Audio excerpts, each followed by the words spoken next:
آداب زندگی۔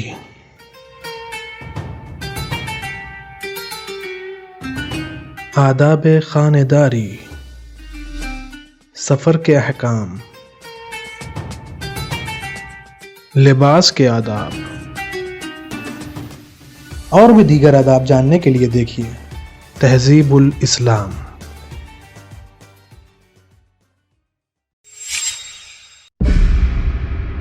اعوذ باللہ من الشیطان الرجیم، بسم اللہ الرحمن الرحیم۔ ناظرین کرام، السلام علیکم۔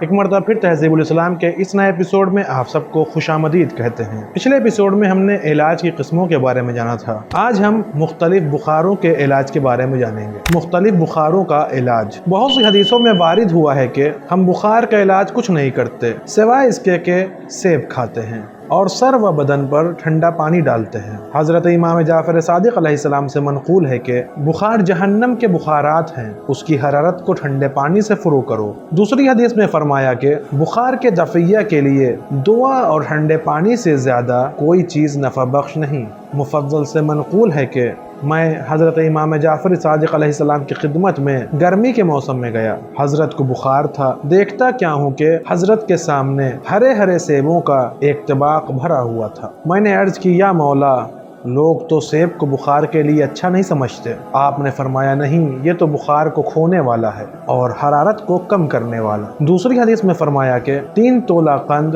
ٹھنڈے پانی میں گھول کر نہار منہ پینا بخار کے لیے بہت نافع ہے۔ حضرت امام رضا علیہ السلام سے منقول ہے کہ ایک دن جناب رسول خدا صلی اللہ علیہ وآلہ وسلم حضرت امیر المومنین علیہ السلام کی عیادت کے لیے گئے۔ ان حضرت کو بخار تھا، فرمایا کہ سنجد کھاؤ۔ حضرت امام موسیٰ کاظم علیہ السلام سے منقول ہے کہ حرارت بخار کو ٹھنڈے پانی اور بنفشہ سے اور موسم گرما میں ٹھنڈا پانی بدن پر ڈالنے سے فرو کرو۔ یہ بھی فرمایا کہ ہم اہل بیت علیہ السلام کا ذکر بخار اور ہر قسم کے مرض سے شفا کا اور شیطانی وسوسوں سے خلاصی کا موجب ہوتا ہے۔ نیز فرمایا کہ بارش کا پانی پیو کہ وہ پیٹ کو صاف کر دیتا ہے اور ہر قسم کے امراض کو دفع کر دیتا ہے۔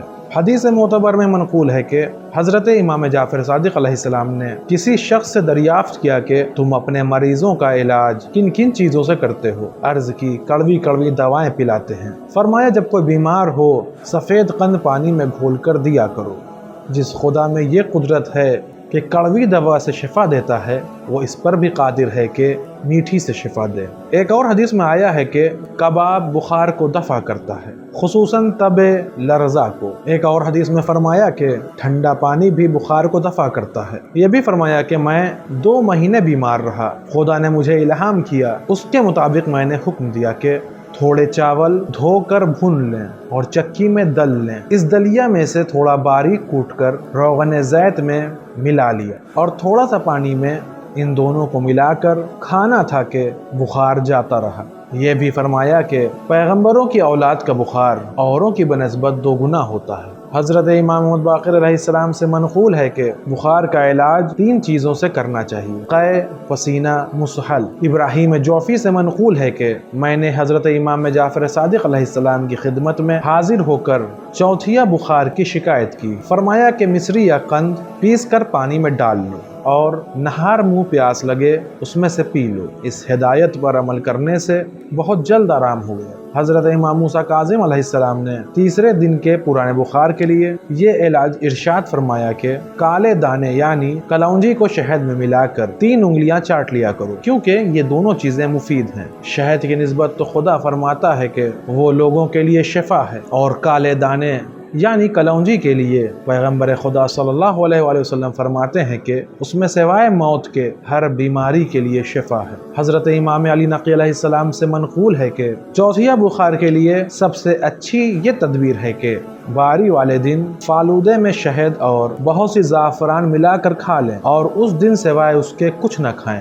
طب الائمہ میں حضرت امام رضا علیہ السلام سے منقول ہے کہ یہ دعا دفعی سل کی مومنوں کے لیے مخصوص ہے۔ جب تم خدا نخواستہ اس مرض میں مبتلا ہو تو اس دعا کو 3 مرتبہ ہر روز پڑھو، خدا اپنے حول و قوت سے آرام دے گا۔ یا اللہ یا رب الارباب یا سید السادات و یا الہ الالہات و یا ملک الملوک و یا جبار السماوات والارض اشفنی و عافنی من دائی ھذا فإني عبدك وابن عبدك انقلب في قبضتك وناصيتي بيدك۔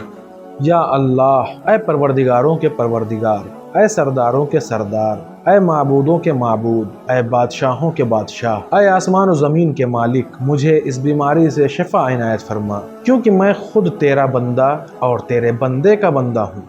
میرے حال کا انقلاب اور میری تقدیر تیرے ہی ہاتھ میں ہے۔ روایت معتبرہ میں وارد ہوا ہے کہ حضرت رسول اللہ صلی اللہ علیہ وآلہ وسلم کو سخت بخار آ گیا۔ جبرائیل علیہ السلام نے آ کر حضرت پر یہ دعا پڑھی، فوراً بخار جاتا رہا۔ بسم اللہ ارقیک بسم اللہ اطفیک بسم اوادیک من کل دائن یغتیک بسم اللہ واللہ شافیک بسم اللہ خذها فلا تهنئک بسم اللہ الرحمن الرحیم فلا اقسم بمواقع النجوم لتبرئن باذن اللہ۔ اللہ کے نام سے شروع کر کے میں تمہارے لیے تعویذ کرتا ہوں، اور اللہ کے نام سے میں تمہیں شفا دیتا ہوں۔ اللہ کے نام سے میں تمہاری ہر بیماری کا علاج کرتا ہوں۔ اللہ ہی کا نام کافی ہے۔ اللہ کے نام سے شروع کرتا ہوں اور اللہ تم کو شفا دینے والا ہے۔ اللہ کے نام سے اس کو لو کہ یہ تم کو گوارا ہو۔